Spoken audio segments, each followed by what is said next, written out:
Herkese merhaba arkadaşlar. Yeni bir tariften, yeni bir günden selamlar, sevgiler. Bugün sultan sarmasına benzer bir şey yapacağız. Güzel bir tarif, lezzetli bir tarif. Şimdi bize neler lazım? 750 gram göğüs kuşbaşı doğranmış. Biraz mısır, biraz haşlanmış bezelye, birer bardak yeterli. Bir avuç, 2 yeşil biber, bir kırmızı biber, bir orta boy patates, bir orta boy soğan, salça, kremamız var, sütümüz var, beşamel sosu için, rendelenmiş kaşarımız var ve bir de yufkamız var. Bir de bir iki ufak daha malzeme ekleyeceğiz içine. Undur, işte karabiber gibi malzemeler ekleyeceğiz. Şimdi güzel bir tarif, lezzetli bir tarif. Dediğim gibi bugün annemin doğum günü olduğu için ona yapacağım. Şimdi ben soğan, patates, işte havuç, biber bunları küp küp doğrayacağım. Küçük küçük börek tarzı olacağı için içinde hissedilmeyecek şekilde küçük küçük küp küp hepsini doğrayacağım. Bir doğrayayım. Ben sizi çok fazla meşgul etmeyeyim. Bir doğrayayım geleyim. Evet, bütün malzememizi doğradık. Soğan, patates, yeşil biber, kırmızı biber ve havuç. Bir tek patatesleri bir tık büyük doğradım. Hani patatesler daha çabuk piştiği için ezilmesin diye tavamıza koydum. Yarım çay bardağını biraz geçen sıvı yağımı koydum. Üstüne de tuzumu serptim.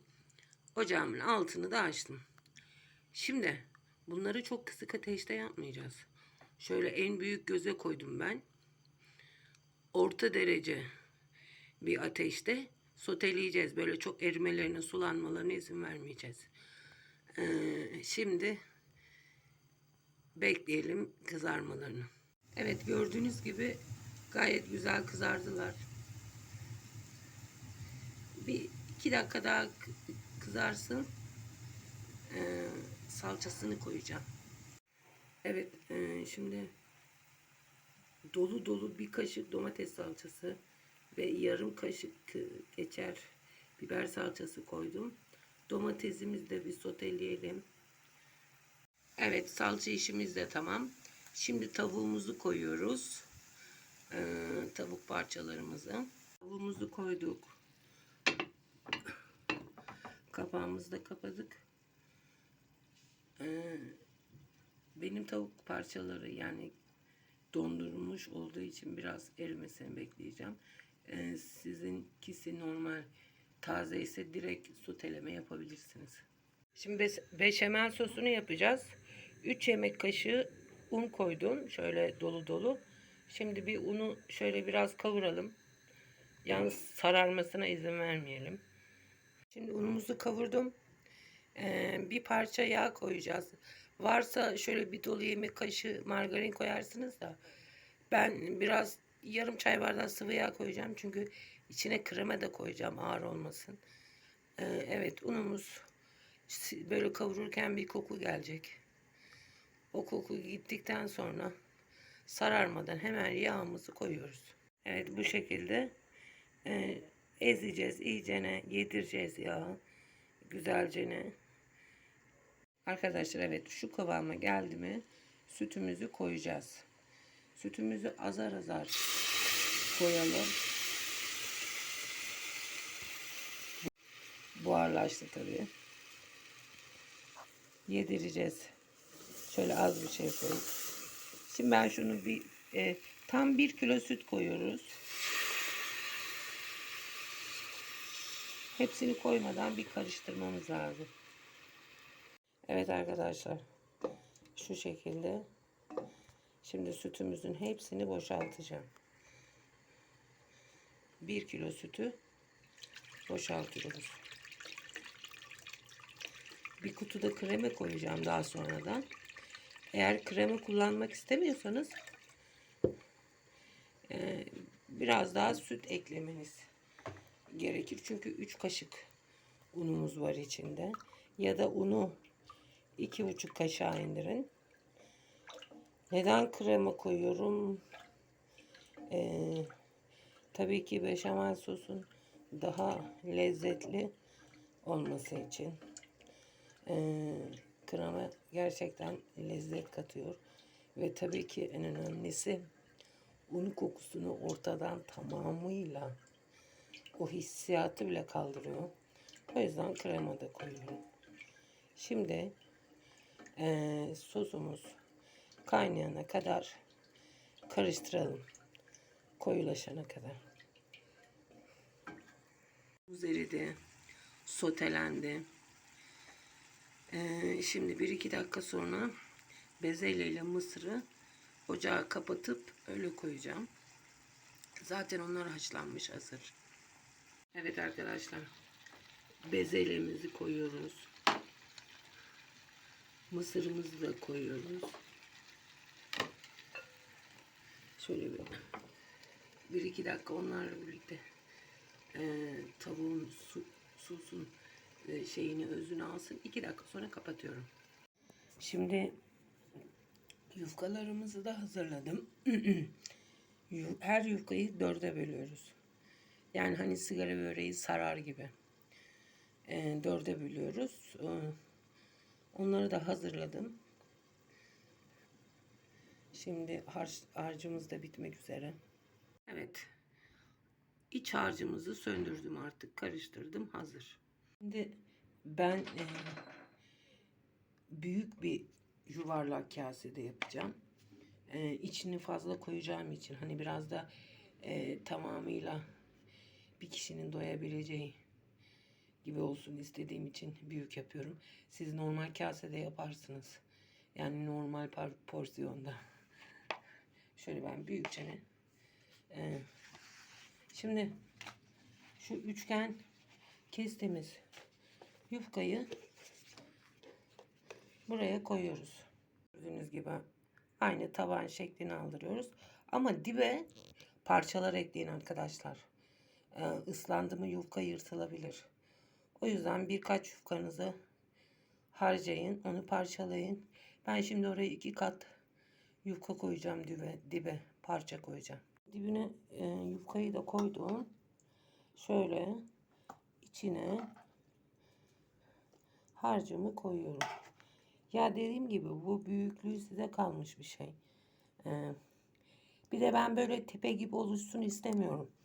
Yani nasıl dibi daha kubbe gibi oluyor ya. Beşamel sosu dibe vuruyor. Üstü o uçlar kalıyor. Olmuyor. O yüzden hani altıyla üstü bir kase seçtim. Hem de büyük olsun diye. Evet gördüğünüz gibi malzememi koydum.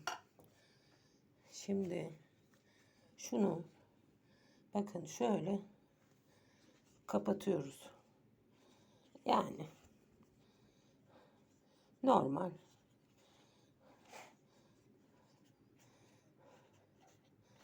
Evet.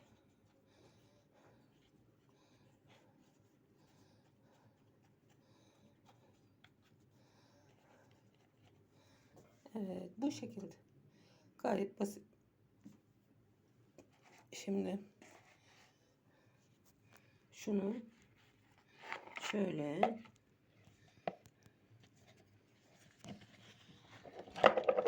elime aldım ve tepsime koydum.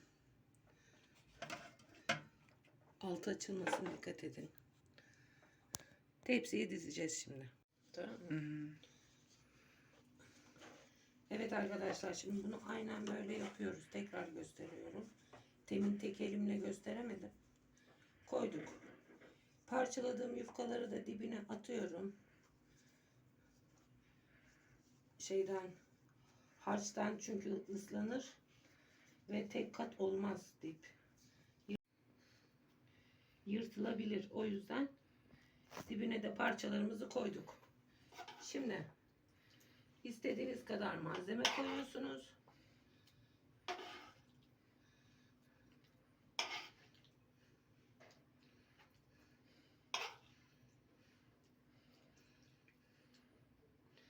Ve ilk önce kısa yerlerini kapatın. Hani sonradan açılma olayı olmasın. Şöyle.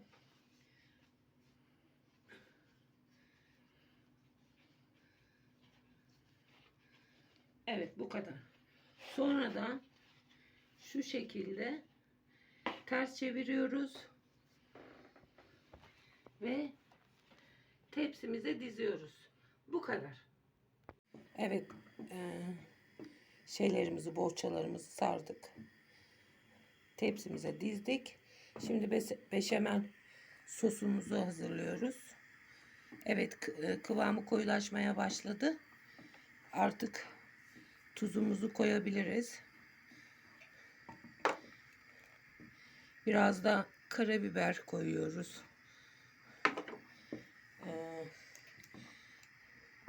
Şimdi birazdan da kremamızı koyacağız. Kremamızı da koyuyoruz arkadaşlar.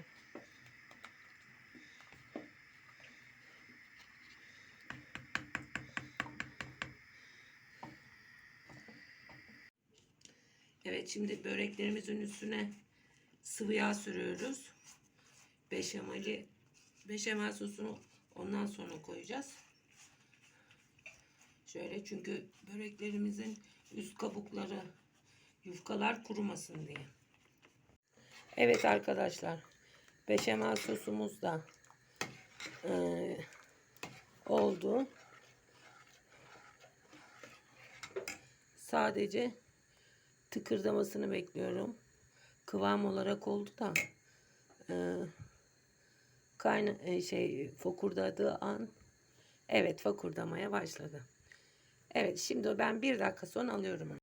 Evet arkadaşlar, beşamel sosumuz tamam. Şimdi böreklerimizin üzerine döküyoruz. Gördüğünüz gibi. Şöyle bol bol.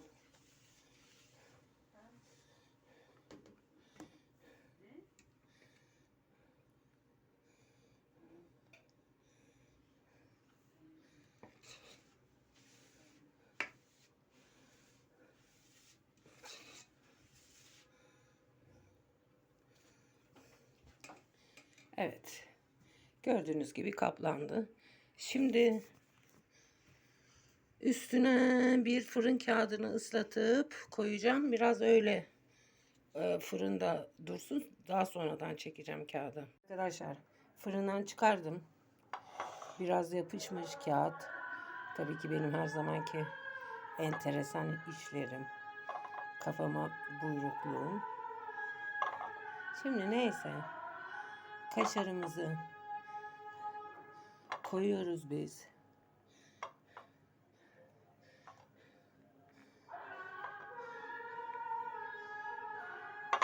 Şöyle bolca.